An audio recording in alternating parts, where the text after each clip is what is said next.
It's the middle of the night.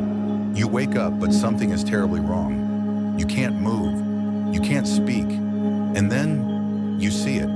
A dark shape standing over your bed. Watching. Your heart pounds.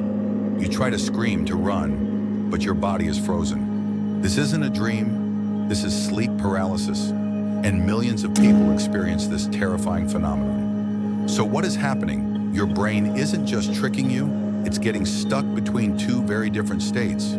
When you sleep, your body naturally paralyzes itself during REM sleep. That's rapid eye movement sleep. This prevents you from acting out your dreams. Smart, right? But sometimes your brain wakes up before your body catches up. You're conscious, your eyes are open, but the paralysis from REM sleep is still active.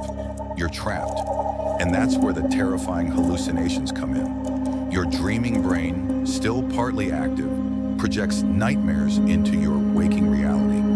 The crushing weight on your chest, that's your brain still sensing the pressure you'd feel in a dream. The whispers, distorted sounds, and those shadow figures, pure waking nightmares, born from your deepest fears. So, how do you escape? First, remember it's not real. It's a temporary malfunction. Try to wiggle a toe or a finger. Focus your energy on tiny movements to break the paralysis. Next time the shadow figures come, know it's just your brain getting its wires crossed. You're safe. You're just experiencing a temporary peek into your own subconscious nightmares.